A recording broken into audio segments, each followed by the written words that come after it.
नमस्कार दोस्तों, स्वागत है आपका एक बार फिर हमारे इस YouTube मंच पे। मैं हूं मनीष पांडे और आप देख रहे हैं ब्रेकिंग टुडे। एक और राजनीतिक खबर राजनीति जगत से जुड़ी हुई लेके मैं सुबह सुबह आपके सामने हाजिर हूं। दरअसल सभी दल उत्तर प्रदेश के आपने देखा होगा कि निकाय चुनाव 2024 के लोकसभा चुनाव की तैयारियों में लगे हुए हैं। समाजवादी पार्टी आपको जोर शोर से दिखाई पड़ रही होगी। भारतीय जनता पार्टी की तैयारियां भी आपने देखी ही होंगी। लेकिन आपको इस लड़ाई में कहीं बहुजन समाज पार्टी का कोई एंगल अभी इस समय दिखाई नहीं पड़ रहा होगा। लेकिन जो मैं बताने जा रहा हूं ध्यान से सुनिएगा। दरअसल बीएसपी को भी इस लड़ाई से आप बाहर मत समझिए। मतलब जो लोग बहुजन समाज पार्टी को हल्के में ले रहे हैं वो हल्के में ना लें। क्योंकि मायावती का काम करने का तरीका बिल्कुल अलग है। मायावती जी ने जैसे जैसे प्रदर्शन किए हैं 1993 से लेके और 2007 तक, शायद उम्मीद नहीं थी किसी को कि मायावती पूर्ण बहुमत की सरकार उत्तर प्रदेश में बना सकती हैं। हालांकि कहने के लिए लोग कहते हैं वो और बात थी, ये और बात है, अब जमाना कुछ और है। ऐसा कुछ नहीं है। मैं आप छोटे छोटे थोड़े से कुछ आंकड़े आपको बताता हूं कि 1993 में बसपा के पास 67 सीटें थी और उसका जो वोटिंग परसेंट था वो 11.12% था।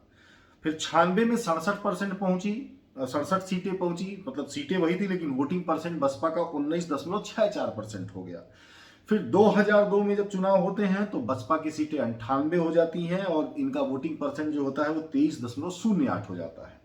फिर 2007 में इनकी सीटें बढ़ के एकाएक 206 हो जाती हैं और इनका वोटिंग परसेंट हो जाता है 30.43%। फिर 2012 में घट जाता है, ये 80 सीटों पर सिमट जाती हैं और इनका जो वोटिंग परसेंट होता है वो 5% कम हो जाता है, यानी 25.95% पर ये आके टिक जाती हैं। फिर 2017 में और कम होता है। 2017 में ये वोटिंग परसेंट बढ़ के 22.24% पर हो जाता है। तो आप अगर देखेंगे तो 93 से लेके और 2007 तक इनका वोटिंग प्रतिशत बढ़ा है और 2007 के बाद इनका गिरा है। 2007 के बाद अगर आप देखेंगे 12, 17, 22, तो 2007 और 12 में इनका वोटिंग परसेंट गिरा है। लेकिन जैसे ही 2017 का आप चुनाव उठा के देखेंगे तो 2017 में फिर मायावती का जो परसेंटेज है, वोटिंग परसेंटेज है, वो अप हो रहा है, ऊपर जा रहा है। अब ऐसे में आप पहले ये समझ लें कि उत्तर प्रदेश में जो भारतीय जनता पार्टी की सरकार 2017 में बनी थी, उनका मुझे लगता है कि जो वोटों का प्रतिशत का आंकड़ा था वो 31 या 32% था। और अब जब 2022 में सरकार बनी है तो ये प्रतिशत हो गया है 41.76%। ये वोट बीजेपी को मिल रहे हैं। समाजवादी पार्टी का भी वोटिंग परसेंट बढ़ा है, बहुजन समाज पार्टी का भी वोटिंग परसेंट बढ़ा है।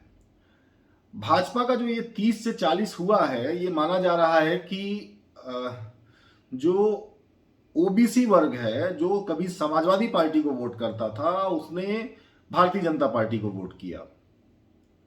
दूसरी तरफ जो बहुजन समाज पार्टी का एससी वोट है, उसमें से कुछ परसेंट कट के बीजेपी की तरफ आ गया, तो बीजेपी का वोट परसेंट बढ़ गया। ये मैं विधानसभा चुनाव के आंकड़े बता रहा हूं आपको, क्योंकि वोटिंग परसेंट वही होता है और चाहे वो विधान सभा का हो चाहे लोकसभा का हो, 1-2% ऊपर नीचे होता है। लेकिन पिछले 5-6 सालों से मायावती जिस तरीके से काम कर रही हैं, उसको देख के यह अंदाजा लगाया जा सकता है कि वो भी निश्चिंत हैं। दरअसल दो तरीके होते हैं, दो तरीके के राजनीतिक दल होते हैं, दो तरीके के राजनीतिक दल है उत्तर प्रदेश में, हम कह सकते हैं। एक उग्र दल जिसे आप समाजवादी पार्टी मानिए, जब उग्र हो जाते हैं तो बहुत उग्र हो जाते हैं, शांत हो जाएंगे तो बिल्कुल ही शांत हो जाएंगे। और ये बसपा जो है बहुत धीरे धीरे, बहुत हल्के हल्के एक एक कदम बढ़ाती है।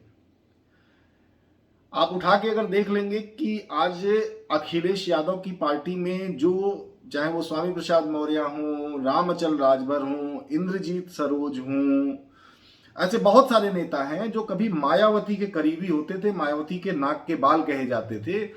उन लोगों को लेके अखिलेश जी 2024 की लड़ाई लड़ने की तैयारी कर रहे हैं। मतलब उन महारथियों को जो कभी बहुजन समाज पार्टी के महारथी कहे जाते थे,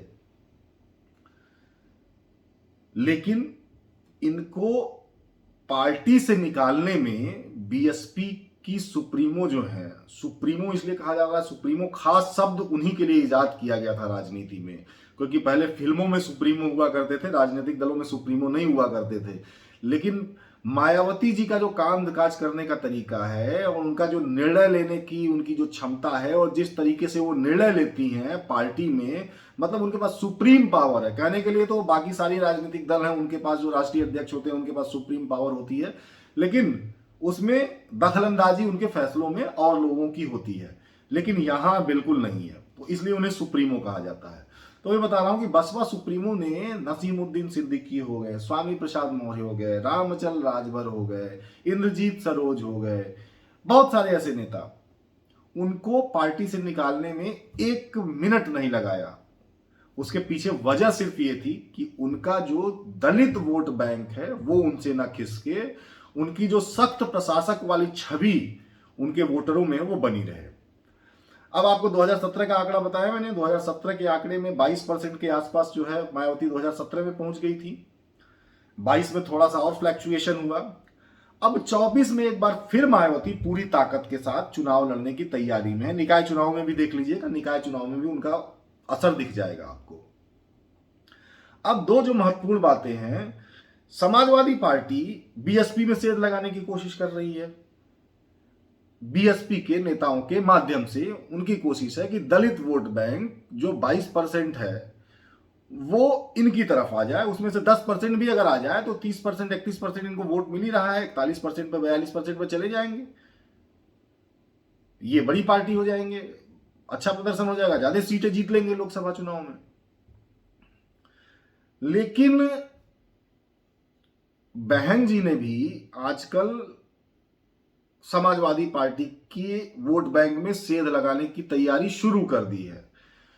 मुस्लिम यादव ये दो सबसे इंपॉर्टेंट वोटर माने जाते हैं समाजवादी पार्टी के, लेकिन बहन जी का आजकल क्या फोकस है, उनका भी सबसे ज्यादा फोकस मुस्लिम वोटरों पे है।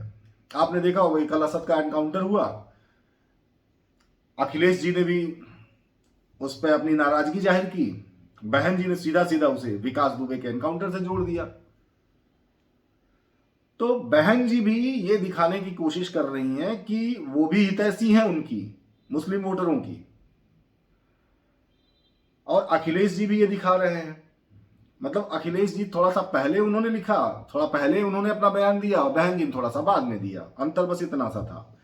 और प्रयागराज में शाइस्ता प्रवीण को बीएसपी ने अपना प्रत्याशी घोषित किया था, लेकिन चूंकि उनके ऊपर इनाम घोषित हो गया तो उन्हें हटा दिया।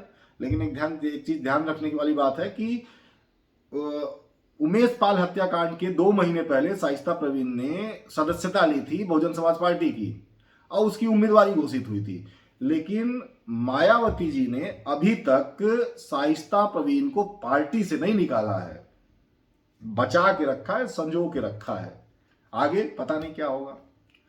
तो इसीलिए मैं कह रहा हूं कि बहन जी को जो लोग हल्के में लेते हैं वो हल्के में ना लें। जो लोग कहते हैं कि बहन जी जब प्रेस कॉन्फ्रेंस करने आती हैं तो वो इतना बड़ा कागज लेके आती हैं और पढ़ के बोलती हैं, उनका ये सिद्धांत है कि हो सकता है ऐसे वाद विवाद या सवाल जवाब में कोई ऐसी बात ना उनके मुंह से निकल जाए जो आगे चल के उनके लिए नुकसानदायक साबित हो। तो वो हर चीज लिख के ले आती है, बोलने से पहले सोचती हैं फिर बोलती हैं, मतलब तोलती हैं फिर बोलती हैं। तो इसलिए मैं फिर कह रहा हूं कि बहन जी को इस बार निकाय चुनाव हो चाहे 2024 का चुनाव हो, हल्के में ना लें, देखते जाइए, हो सकता है इस बार भी बीएसपी कुछ अच्छा प्रदर्शन करे। फिलहाल इस वीडियो में इतना ही, नमस्कार। और आपसे जाते जाते एक गुजारिश कि अगर मेरा वीडियो आपको पसंद आया, मेरी बात आपको पसंद आई तो मेरे चैनल को जरूर सब्सक्राइब करिएगा, लाइक करिएगा। नमस्कार।